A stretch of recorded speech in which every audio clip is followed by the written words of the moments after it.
السلام علیکم ورحمۃ اللہ وبرکاتہ۔ ان الحمد للہ نحمدہ ونستعینہ ونستغفرہ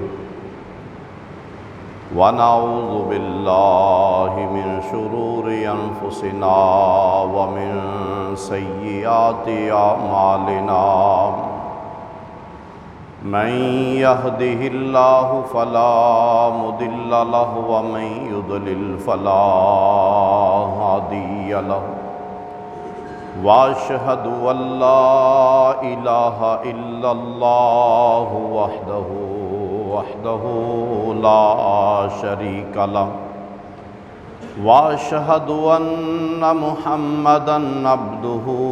ورسوله، اما بعد فإن خير الحديث كتاب الله، وخير الهدي هدي محمد صلى الله عليه وسلم، وشر الأمور محدثاتها وكل محدثة بدعة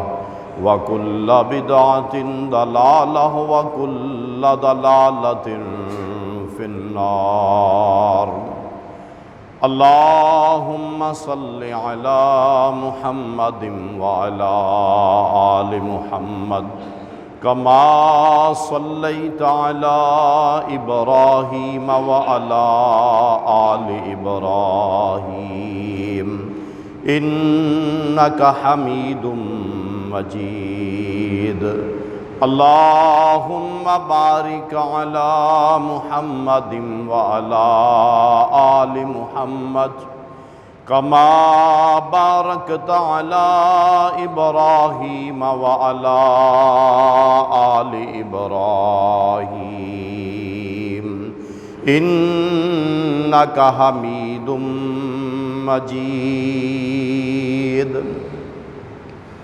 اما بعد فاعوذ باللہ السمیع العلیم من الشیطان الرجیم، من ہمزہ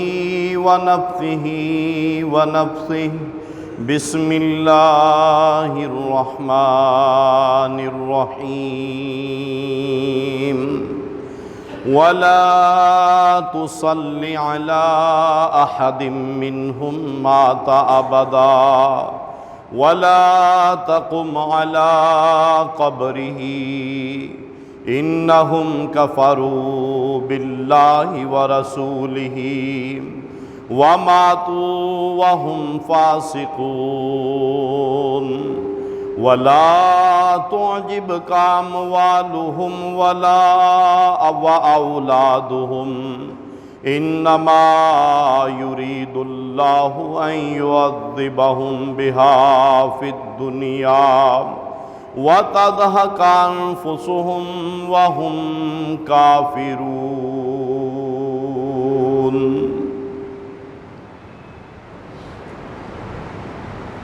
اور اے نبی صلی اللہ علیہ وآلہ وسلم، آپ ان لوگوں کے لیے اگر یہ فوت ہو جائیں تو کبھی بھی نہ دعا کریں نہ ان کی نماز جنازہ ادا کریں، اور نہ ہی کبھی بھی ان کی قبر پہ جا کے کھڑے ہوں، کیونکہ یقیناً یہ تو وہ لوگ ہیں کہ جو اللہ عز و جل اور اس کے رسول صلی اللہ علیہ وآلہ وسلم کے احکامات کا انکار کرنے والے ہیں، اور یہ وہ لوگ ہیں جو اپنے اسی کفر پر مر گئے، ان کو موت آ گئی، اور آپ ان کے بیش بہا مال و دولت، دنیا کی آسائشیں، دنیا کی ترقیاں، آپ ان کی وجہ سے اور ان کی اولادوں کی وجہ سے کبھی بھی تعجب میں نہ پڑنا کیونکہ اللہ عز و جل تو صرف یہ چاہتے ہیں کہ ان لوگوں کو ان کے انہی مالوں اور اولادوں کے ساتھ ان کو دنیا میں بھی عذاب میں مبتلا کر دیں، اور ان کے اسی مال و دولت کو ان کی کفر پر موت کا سبب اور ذریعہ بھی بنا دیں۔ تو ہر قسم کی حمد و ثنا اللہ وحدہ لا شریک ذات کے لیے کہ جو ذات باری تعالی ہم سب کی خالق، مالک، رازق، مشکل کشا، حاجت روا، بگڑیاں بنانے والی، نفع اور نقصان کی واحد بلا شرکت غیر، مالک،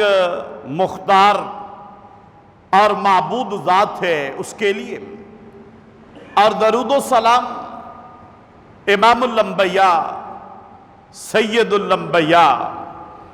جناب محمد الرسول اللہ صلی اللہ علیہ وآلہ وسلم آپ کی ذات اقدس و مطہر کے لیے کہ جن کو خالق کائنات، مالک کائنات نے امام کائنات، ہادی کائنات، رہبر کائنات، رحمت کائنات، شاف محشر، ساقی کوثر، خاتم الانبیاء والمرسلین بنا کے بھیجا۔ تو میرے دوستوں، بزرگوں اور بھائیوں، پچھلے چند خطبات جمعۃ المبارک سے آپ کے سامنے صحابہ رضوان اللہ علیہ مجمعین، ان کے مناقب، ان کے فضائل اور ان کی بڑی ہی پیاری تقوی، ایمان، اعمال صالحہ سے بھرپور زندگیوں سے ہمارے لیے کیا سبق ملتا ہے، اس کے بارے میں وضاحت کی جا رہی ہے۔ اور اس سلسلہ میں کئی ایک باتیں ہمارے سامنے آئیں کہ جن میں صحابہ رضوان اللہ علیہ مجمعین کی عظمت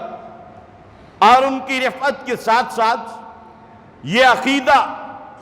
کہ صحابہ رضوان اللہ علیہ مجمعین میں سے جناب سیدنا ابو بکر صدیق رضی اللہ تعالی عنہ، ان کا پہلا نمبر ہے مقام، مرتبے، عزت اور شرف کے اعتبار سے۔ اور آپ کو اللہ عز و جل نے آپ صلی اللہ علیہ وسلم کی زبان نبوت سے کچھ بشارتوں کے ذریعے، اشاروں کے ذریعے، کچھ ہدایات اور پیشین گوئیوں کے ذریعے آپ کے بعد پہلے خلیفہ کا انتخاب، یہ بھی گویا کہ نص سے ثابت۔ اور اس کے بعد پھر جو بات آپ کے سامنے عرض کی تھی کہ جناب ابو بکر صدیق رضی اللہ تعالیٰ عنہ جب ان کا نام لیا جاتا ہے، ذہن کے اندر انتہائی نرم دل، انتہائی محبت رکھنے والے اور عفو درگزر کے حامل شخصیت، اس کی تصویر جو ہے وہ ذہن میں آتی ہے۔ لیکن یاد رکھیے کہ جناب سیدنا ابو بکر صدیق رضی اللہ تعالیٰ عنہ جو ہمارے ہاں آج میں سمجھتا ہوں جو بڑے بڑے جرم ہیں، بڑے بڑے گناہ ہیں اور بہت بڑے بڑے بلنڈر ہیں جو آج امت مسلمہ کر رہی ہے، ان میں سے ایک یہ بھی ہے کہ ہم ناجائز اور جس جگہ پہ بالکل اجازت نہیں ہے وہاں پہ تساہل سے کام لیتے ہیں، وہاں پر ہم مصلحت کا شکار ہو جاتے ہیں، وہاں پر ہم غیر ضروری لچک دے کر اللہ عز و جل اور اس کے رسول صلی اللہ علیہ وسلم کے مجرم بن جاتے ہیں۔ لہذا صحابہ کی زندگی سے ایک بڑا سبق یہ بھی ملتا ہے کہ غیر ضروری لچک اور غیر ضروری مصلحت اور بہت زیادہ تساہل اسلام کے اندر اس کی گنجائش نہیں ہے۔ اور یقیناً اگر اس کی گنجائش ہوتی تو جناب ابو بکر صدیق رضی اللہ تعالیٰ عنہ وہ لوگ کہ جو مسجد نبوی میں 5 وقت کی باجماعت نماز ادا کرتے تھے، وہ لوگ جو بیت اللہ کا طواف کرتے تھے، وہ لوگ جو اللہ پر، اللہ کے نبی پر، قرآن پر، حج، روزہ، نماز اور کلمتین پر اقرار کرنے والے لوگ تھے، محض اس وجہ سے کہ ان لوگوں نے قرآن کی ایک آیت کا سہارا لے کر زکوٰۃ دینے سے انکار کیا، لیکن آپ ڈٹ گئے۔ سارے صحابہ ایک طرف ہیں، جمیع صحابہ بشمول جناب عمر بن خطاب رضی اللہ تعالیٰ عنہ کے، لیکن آپ ڈٹ گئے۔ لشکر اسامہ کی روانگی تھی، آپ ڈٹ گئے۔ لشکر اسامہ میں حضرت اسامہ رضی اللہ تعالیٰ عنہ آپ کی قیادت کے بارے میں صحابہ اکرام نے مشاورت دی، آپ نے فرمایا یہاں پہ لچک نہیں دی جائے گی، جس جگہ پہ شریعت نے لچک نہیں دی وہاں پر ہم کیوں لچک دیں۔ اور آج ہمارے ہاں خرابی کا اور گمراہی کا جو سب سے بڑا سبب ہے اگر دیکھا جائے تو وہ یہ بھی ہے کہ ہم ہر معاملہ میں غیر ضروری لچک دیتے ہیں، اور اس کی وضاحت انشاءاللہ صحابہ رضوان اللہ علیہ مجمعین کی سوانح عمریوں میں اگلے خطبات میں بھی آپ کے سامنے جاری رکھیں گے۔ اور آج قرآن مجید فرقان حمید سے جو آیت مبارکہ نازل ہوئی ہے، اگر ہم دیکھیں کہ یہ کب نازل ہوئی اور اس کے نزول کے اندر کیا کیا حکمتیں ہیں، اور اس آیت مبارکہ میں اللہ ذوالجلال والاکرام نے کیا ہدایات دیں، تو یقیناً ہمارا جو پچھلا موضوع ہے اس کے ساتھ یہ آیات بھی بالکل ملتی جلتی ہوئی نظر آئیں گی۔ لیکن ان آیات میں ہم سوانح عمری پیش کریں گے آپ صلی اللہ علیہ وسلم کے ایک اور صحابی جن کا مقام اور مرتبہ جناب ابو بکر صدیق رضی اللہ تعالیٰ عنہ کے بعد دوسرے نمبر پر، یعنی امیر المومنین جناب سیدنا عمر بن خطاب رضی اللہ تعالیٰ عنہ ہیں۔ اور مدینہ منورہ میں ایک آدمی جو ہے وہ فوت ہو جاتا ہے، اور اس آدمی کی ہسٹری کیا ہے کہ جب آپ مدینہ منورہ میں آئے تو مدینہ منورہ میں آنے کے بعد جب آپ کبھی بھی صحابہ کرام کو نماز کے بعد خطاب کرتے، جمعے کا خطبہ دیتے، کوئی اور ہدایات دیتے، وہ آدمی کھڑا ہوتا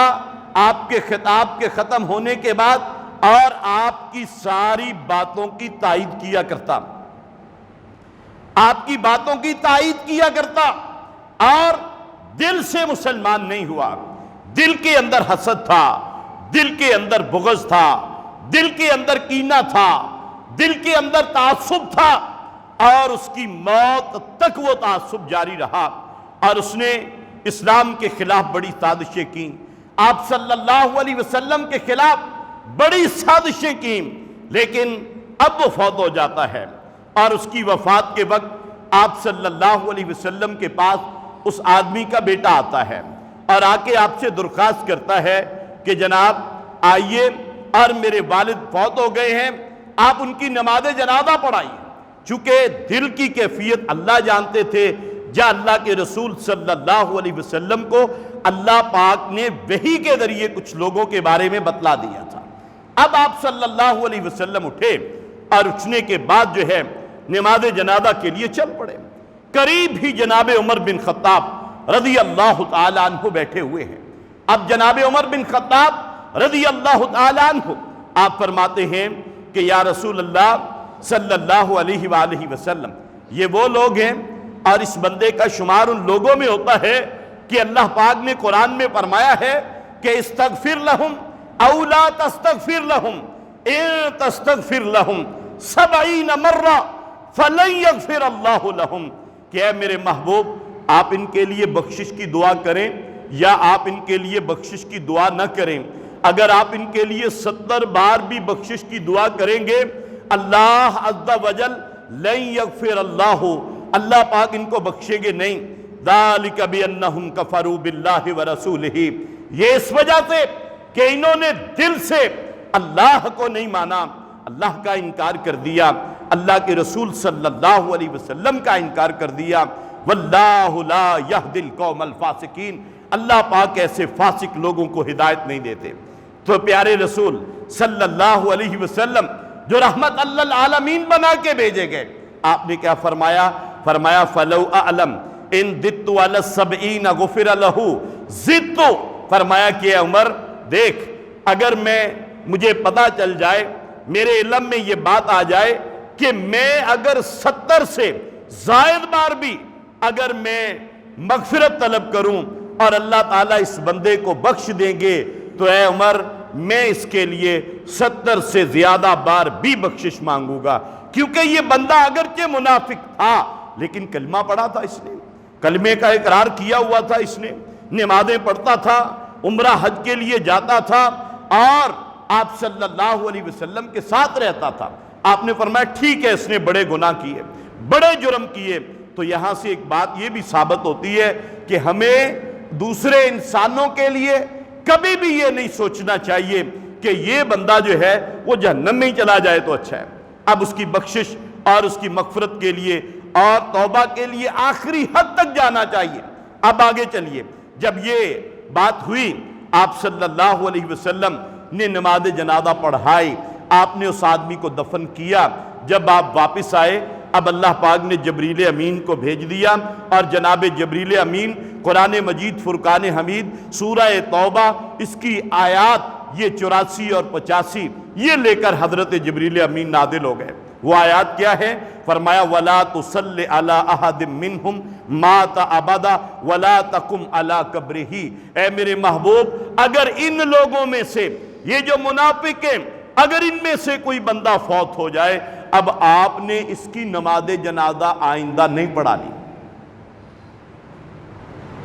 اور آپ نے ان کی قبر پہ جا کے ان کے لیے بخشش کی دعا بھی نہیں مانگنی۔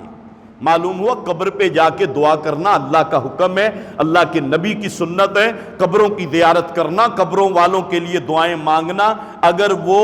توحید پہ فوت ہوئے ہیں، اگر کوئی بندہ شرک کی حالت میں فوت ہو گیا، اب اس کے لیے دعا اللہ تعالیٰ نے روک دی ہے۔ اپنے پیغمبروں کو قرآن میں واضح نص کے ذریعے بغیر کسی اختلاف کے فرمایا انہم کفروا باللہ ورسولہ وماتوا وہم فاسقون، اور یہ مر گئے اس حال میں کہ یہ لوگ اپنے اسی کفر پر، اپنے اسی فسق پر، اپنے اسی نفاق پر تھے۔ یعنی جس بندے کی موت سے پہلے اگر کسی نے توبہ کر لی، اب اس کے لیے بخشش کی دعا کرنا ضروری ہے۔ ہر مومن مسلمان آدمی کے لیے بخشش کی دعا کرنا ضروری ہے اگر کوئی ایمان کی حالت میں، اسلام کی حالت میں فوت ہو جائے۔ اور اس کے بعد فرمایا وَلَا تُعْجِبْكَ أَمْوَالُهُمْ وَأَوْلَادُهُمْ، اے میرے محبوب آپ ان کے مال، ان کی دولتیں، ان کے خزانے، ان کے بڑی بڑی جو ہے وہ جاگیریں، آپ کو یہ کہیں ایسا تعجب میں نہ ڈال دیں کہ یہ لوگ اللہ کے دشمن ہیں، یہ اللہ کے نبی کے دشمن ہیں، یہ انسانیت کے دشمن ہیں، یہ امن اور سلامتی کے دشمن ہیں، اور یہ لوگ اتنے مال و دولت والے کیوں ہو گئے؟ فرمایا گھبرانا نہیں ہے ان کے مال و دولت کے لیے۔ ایک تو یہ بات ہے کہ اللہ ان کے عذاب میں اضافہ کر دیں گے اس کی دولت کی وجہ سے، اور دوسری بات بہت خطرناک بات ہے، اللہ پاک نے فرمایا اس لیے کہ وَتَضْحَكَ أَنفُسُهُمْ وَهُمْ كَافِرُونَ، فرمایا ان کی دولت اور ان کا مال یہ ان کو ایمان کی طرف، ہدایت کی طرف نہیں آنے دے گا حتیٰ کہ ان کی جان نکل جائے گی۔ اور جناب عمر بن خطاب رضی اللہ تعالیٰ عنہ، میں یہ بتانا چاہتا تھا کہ آپ نے پیارے نبی صلی اللہ علیہ وسلم کو ایک مشورہ دیا۔ آپ صلی اللہ علیہ وسلم اب جو ہے وہ دعا کے لیے چلے گئے، جنازے کے لیے چلے گئے، لیکن بعد میں اللہ پاک نے یہ قرآن نازل کر دیا۔ حضرت عمر کہا کرتے تھے کہ وافقت ربی بثلاث، اور ایک روایت میں باربعین، اور بعض محدثین نے تو کئی ایک آیات لکھی ہیں۔ حضرت عمر خود فرمایا کرتے تھے کہ میری زبان سے کوئی کلمہ نکلا، میرے دل کی ایک خواہش تھی، اللہ ذوالجلال والاکرام نے اس خواہش کو قرآن کی آیت بنا کے ہمارے پیارے نبی صلی اللہ علیہ وسلم پہ نازل کر دیا۔ کئی ایک آیات ایسی ہیں۔ مثال کے طور پر آپ صلی اللہ علیہ وسلم کے پاس جناب عمر بن خطاب بیٹھے ہوئے ہیں اور آپ کو مشورہ دیتے ہیں کہ اے اللہ کے رسول صلی اللہ علیہ وسلم، آپ کے پاس بہت سے لوگ آتے ہیں اور کئی قسم کے لوگ آتے ہیں۔ اب ضروری بات یہ ہے کہ آپ اپنی ازواج کو، آپ اپنی گھر والی عورتوں کو آپ ان سے کہہ دیجئے کہ وہ اچھی طرح جو ہے وہ پردہ کر لیا کریں۔ آپ نے یہ مشورہ دیا آپ صلی اللہ علیہ وسلم کو۔ اللہ رب العالمین نے قرآن کی آیات بنا کے نازل کر دیا اور فرمایا یا ایھا النبی قل لازواجک وبناتک ونساء المؤمنین، اے نبی صلی اللہ علیہ وسلم قل لازواجک، اپنی بیویوں سے کہہ دیجئے، بیویاں آپ کی نیک ہیں، متقی ہیں، پرہیزگار ہیں، مومنہ ہیں، جنتی ہیں، لیکن اس کے باوجود ان کی آنکھوں کے اندر حیا ہے، ان کے دل کے اندر حیا ہے، وہ پاک دامنہ ہے۔ فرمایا لیکن اس کے باوجود اللہ پاک نے فرمایا اپنی بیویوں کو کہہ دو وَبَنَاتِكَ، اور اپنی ساری بیٹیوں سے کہہ دو۔ بنات لفظ جمع ہے، معلوم ہوا اللہ کے رسول صلی اللہ علیہ وسلم کی ایک بیٹی نہیں، آپ کی بیٹیاں اور بھی تھیں، اور ان میں سے جناب عثمان رضی اللہ تعالیٰ عنہ کے عقد میں 2 بیٹیاں، اور ایک جناب حضرت عبداللہ عمر بن العاص رضی اللہ تعالیٰ عنہ ان کے جو ہے وہ عقد میں تھی، یعنی 4 بیٹیاں ہو گئیں آپ کی۔ اس لیے فرمایا نا وَبَنَاتِكَ، اور فرمایا وَنِسَاءِ الْمُؤْمِنِينَ، اور قیامت تک آنے والی ہر وہ عورت جو اپنے آپ کو مسلمان کہے، جو اپنے آپ کو مومنہ کہے، اللہ کا، اس کے رب کا اس کو حکم ہے کہ یدنین علیہن من جلابیبہن، کہ وہ اپنی بڑی بڑی چادریں، اپنی بڑی بڑی اوڑھنیاں ان کے ذریعے سے مکمل پردے میں آ جائیں۔ اب رب کا حکم ہے، اللہ کا حکم ہے۔ اب اگر کوئی عورت پردہ نہیں کرتی وہ اللہ کے حکم کی بغاوت کرتی ہے، اور وہ باغیہ عورت ہے۔ پردہ فرض ہے، اور اس کے نہ کرنے کی کوئی گنجائش اسلام نے جو ہے وہ نہیں دی۔ گھر سے باہر عورت نکلے با پردہ ہو کے نکلے گی ضرورت کے تحت۔ فرمایا حضرت عمر رضی اللہ تعالیٰ عنہ نے کہ میں نے جب یہ مشورہ دیا، اللہ عز و جل نے پھر جو ہے قرآن مجید فرقان حمید کی آیات بنا کے میرے اس مشورے کو نازل کر دیا۔ اور بھی کئی ایک مقامات، کیونکہ آپ کی ذہانت دیکھیے، آپ کی فطانت دیکھیے، اور آپ صلی اللہ علیہ وسلم نے اسی لیے فرمایا تھا، بخاری شریف کی حدیث ہے، آپ نے فرمایا اللہ نے ہر امت کے اندر ایک محدث اور محدث بھیجا ہے، اور اگر میری امت میں وہ کوئی محدث ہوتا تو وہ جناب عمر رضی اللہ تعالیٰ عنہ ہوتے۔ اور اس کا معنی تمام جو ہے وہ ائمہ نے، تمام فقہا نے اس کا وعدہ جو ہے وہ معنی ایک ہی کیا ہے کہ وہ آدمی جس کو اللہ تعالیٰ کی طرف سے الہام ہوتا ہو، اللہ تعالیٰ اس کے دماغ میں بات ڈال دیتے ہوں۔ فرمایا میری امت کے اندر وہ عمر ہیں، چونکہ آپ جب بھی کوئی بات کرتے ہیں اللہ پاک قرآنی آیات بنا کے جو ہے وہ اس کو نازل کر دیتے ہیں۔ اتنی عظیم شخصیت ہے جناب عمر رضی اللہ تعالیٰ عنہ، بلکہ آپ صلی اللہ علیہ وسلم نے فرمایا تاریخ انسانی کے اندر انبیاء کے بعد ایسی شخصیت آپ کو نہیں ملے گی۔ بخاری شریف کی حدیث ہے، آپ نے فرمایا والذی نفسی بیدہ، کہ اس ذات کی قسم جس کے ہاتھ میں میری جان ہے، ما لقیک الشیطان سالکن فجن، اے عمر اگر کسی راستے میں تو چل رہا ہے اور شیطان سامنے سے آ جائے، فرمایا کبھی بھی ایسا نہیں ہوا آپ کی زندگی میں، ایمان لانے کے بعد عمر کی زندگی میں کبھی بھی ایک مرتبہ بھی ایسا نہیں ہوا۔ یہ نہیں کہ آپ نے کوئی ایک دن کے لیے، کچھ دنوں کے لیے یہ بات کی ہو، نہیں، فرمایا ما لقیک، کبھی بھی ایسا نہیں ہوا،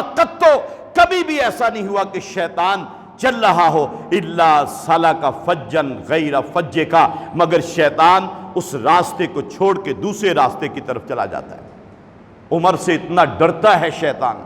یہ اللہ کے نبی نے فرمایا، صحیح حدیث ہے۔ اور ایک حدیث کے اندر آپ صلی اللہ علیہ وسلم نے یہاں تک فرما دیا، آپ نے فرمایا کہ انی لانظر الی شیاطین الانس، یہ حدیث بہت پیاری ہے،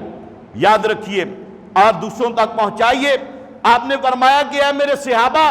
اور اے میرے امتیوں، دیکھ لو قیامت تک کے لیے یہ حضرت عمر رضی اللہ تعالیٰ عنہ کی شان اور ان کی عظمت جو ہے وہ بیان کیا کرو۔ فرمایا انی لانظر، آپ نے فرمایا میں دیکھ رہا ہوں، آپ نے فرمایا میں دیکھ رہا ہوں الی شیاطین الانس والجن، الی شیاطین انس والجن، فرمایا انسانوں میں سے جو شیطان ہیں اور جنوں میں سے جو شیطان ہیں، فرمایا آپ قد فروا من عمر، کہ جب عمر کو دیکھتے ہیں تو وہ دوڑ جاتے ہیں۔ جہاں عمر ہوتا ہے وہاں شیطان نہیں ہوتا، اور جہاں عمر نہیں ہے، جن گھروں کے اندر، جن کمپنیوں کے اندر، جن گروہوں کے اندر، جن لوگوں کے اندر، جن جماعتوں کے اندر، جن مسلکوں کے اندر، جن فرقوں کے اندر عمر نہیں ہے، اب دیکھیں اللہ کے نبی نے فرمایا جہاں عمر ہوگا وہاں شیطان نہیں ہوگا۔ معلوم ہوا جہاں عمر نہیں ہوگا وہاں شیطان آئے گا، وہاں شیطان آئے گا۔ جہاں عمر ہوگا وہاں شیطان نہیں ہوگا۔ اب دیکھیے اگر اسی ایک بات کو آپ مان لینا تو یقین کر لیں حق اور باطل کا پتہ چل جائے گا، حق اور باطل کا پتہ چل جائے گا۔ جو لوگ جناب عمر کو محبت کرتے ہیں، جناب عمر کا نام محبت سے لیتے ہیں، گویا کہ وہاں پر اب شیطان نہیں ہے۔ اور جب شیطان انسانوں میں سے بھی، یہ حدیث آپ صلی اللہ علیہ وسلم کی شیخ البانی رحمہ اللہ نے، شیخ زبیر علی زئی رحمہ اللہ نے، اور جس حدیث کو شیخ زبیر علی زئی صحیح کہہ دینا، ابھی تک کوئی ایسا عالم نہیں آیا جس نے کہا ہو جی نہیں یہ حدیث ضعیف ہے۔ صحیح ترین حدیث مبارکہ کہ انسانوں میں سے کوئی بھی شیطان اگر ہے، فرمایا کہ وہ عمر کو دیکھ کر دوڑ جاتا ہے، عمر کا نام سنتے ہی دوڑ جاتا ہے۔ تکلیف ہوتی ہے عمر کے نام سے، کیوں؟ کیونکہ آپ نے فرمایا تھا کہ لو کان بعدی نبی اللہ کان عمر، اگر میرے بعد کوئی نبی ہوتا تو وہ نبی کون ہوتے؟ وہ عمر ہوتے۔ حضرت عمر مشورہ دیتے ہیں، اللہ پاک قرآن بنا کے نازل کر دیتے ہیں۔ اب دیکھیے بخاری شریف کی حدیث ہے جو آپ نے فرمایا نا کہ وافقت ربی، میرے رب نے میرے مشورے کے مطابق قرآن نازل کیا۔ ان میں سے ایک معاملہ وہ غزوہ بدر کا بھی ہے کہ جب بدر کا معرکہ ہوا، 70 کافر قیدی بنا لیے گئے، اور اب آپ صلی اللہ، چونکہ ابھی ان کے بارے میں آپشنل تھا معاملہ حدیث کے اندر، اب آخر میں آپ کو ایک پوائنٹ ذکر کروں گا جس سے آپ کے ذہن میں اٹھنے والے سوالات جو ہیں انشاءاللہ ان کی آپ کو تشفی ہو جائے گی۔ اب بات کیا ہے؟ آپ نے مشورہ کیا کہ بھی یہ جو 70 کافروں کے قیدی ہیں ان کا کیا کیا جائے۔ اب کچھ صحابہ نے کہا جی آپ ایسے کریں کہ چونکہ اسلام جو ہے، اسلام ابھی نیا نیا ہے، ہماری معاشی حالت بہت تنگ ہے، ہماری معاشی حالت بہت تنگ ہے، معاشی طور پر ہم ابھی بہت کمزور ہیں، ہماری معیشت بہت تھوڑی ہے، چھوٹی ہے، لہذا آپ ان کو فدیہ لیں ان سے، اور فدیہ لے کر ان کو چھوڑ دیں، اور اس پیسے سے ایک نئی اسلامی مدینہ کی ریاست جو ہے اس کی معیشت بہتر کر لی جائے۔ جناب عمر رضی اللہ تعالیٰ عنہ نے کیا کہا؟ آپ نے فرمایا اللہ کے رسول صلی اللہ علیہ وسلم، ان قیدیوں میں آپ کے چچا عباس ہیں، ان قیدیوں میں آپ کے داماد ہیں، ان قیدیوں میں جس بندے کا جو رشتہ دار ہے، آپ اس رشتہ دار کو اس کے مسلمان رشتہ دار کے حوالے کریں، وہ اس کی گردن تن سے اڑا دیں، تاکہ کافروں کو پتہ چل جائے کہ مسلمان اسلام کی عظمت کے لیے ہی لڑتے ہیں، اور کبھی ان کے دل کے اندر کسی اور کی محبت جو ہے وہ اسلام سے زیادہ بڑھ کر نہیں پیدا ہو سکتی، تاکہ یہ ثابت ہو جائے۔ مشورہ ہوا، زیادہ اکثریت وہ یہ تھی کہ آپ جو ہے فدیہ لے لیا جائے، فدیہ لے کر جو ہے وہ چھوڑ دیا گیا ان مکہ کے قیدیوں کو، ان کے مطابق فدیہ لیا۔ یہ ایک لمبا موضوع ہے، اور اس کے بعد قرآن میں کیا نازل ہو گیا؟ اللہ پاک نے فرمایا ما کان لنبی ان یکون لہ اسرا، کہ اللہ کے کسی نبی کے لیے یہ بات لائق نہیں ہے کہ اس کے پاس اگر قیدی آ جائیں، حتی یثخن فی الارض، یہاں تک کہ وہ ان کا خون بہا دے زمین میں، تریدون عرض الدنیا، اے میرے نبی کے صحابہ، اللہ پاک نے فرمایا تمہارے دل میں یہ تھا کہ دنیا کی مال آ جائے، معیشت بہتر ہو جائے، معیشت کی خاطر کبھی بھی ایمان کا اور اسلام کا سودا نہیں کرنا چاہیے۔ اور آج کا کافر بھی معاشی جھانسا دے کر ہم سے ہمارا ایمان چھین رہا ہے، ہم سے ہمارا اسلام چھین رہا ہے، پیسہ دے کے، ڈالر دے کے حضرت عمر رضی اللہ تعالیٰ عنہ کے نصابوں کے اندر جو اسباق ہیں وہ باہر نکالے جا رہے ہیں کہ جی ہم پیسہ دیں گے سورۃ انفال نکال دیجئے، ہم پیسہ دیں گے سورہ توبہ، سورہ احزاب یہ نکال دیجئے، ہم پیسہ دیں گے امہات المومنین کے اسباق نکال دیجئے، ہم پیسہ دیں گے اللہ کے نبی کے ساتھ اگر کہیں خاتم النبیین لکھا ہوا ہے اسے نکال دیجئے۔ لوگ سودا آج بھی کرتے ہیں، اور آپ نے اللہ پاک نے فرمایا واللہ یرید الآخرہ، مومن آدمی کی نظر ہمیشہ آخرت پہ رہنی چاہیے، واللہ عزیز حکیم۔